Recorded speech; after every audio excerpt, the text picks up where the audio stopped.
Okay, so lots of goodies in this box. One I really like is where you get this attachment here, and you can bend it how you want. They're all pretty flexible and pretty hard wearing.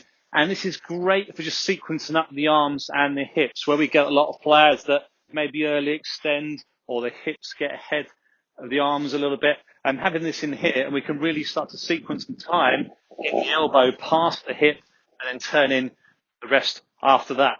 So if you do suffer from any of that type of motion, or the hips getting involved a little bit early, a great one here because you know about it.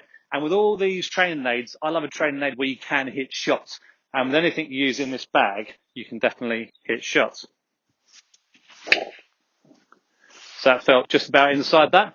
Let's see what else is in the bag. Okay, so next up we've got the wristband here, a little attachment on the front. And again, I use this a couple of ways. Certainly in the back swing where players might get a bit cut, extended with that left wrist. You'll feel it on the little red blob there. So it can help get your wrist a lot flatter.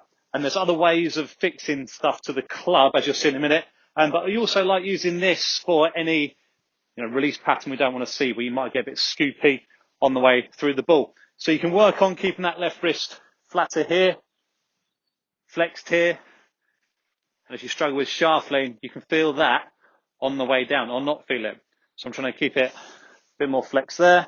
Keep it flexed. And all the way through, if I exaggerate, at no point is that ball going to touch my hand. So we'll try a couple of small, slow ones.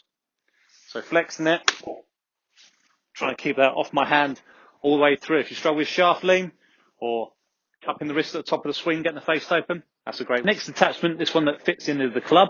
And again, you can be creative as you want as a coach with how you would use these things. They all, like I say, bend around and you can put them pretty much anywhere. So just a couple you can do with this as a player.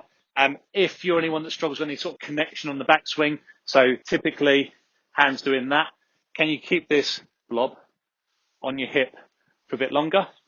So you're looking more like this in the backswing rather than any sort of separation with your arms and body. And on the way through, again, another decent one for shaftly. If you find you're a bit scoopy through the ball, you'll feel that and it end up like that at the end.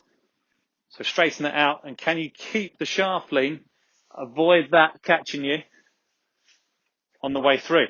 So similar to the last one we saw, I'm going to finish, not so much thinking about wrist position now, but more this being away from my hip rather than flicking it and catching my hip going towards impact. So you can start with a few small swings. And can you avoid bending this on your hip?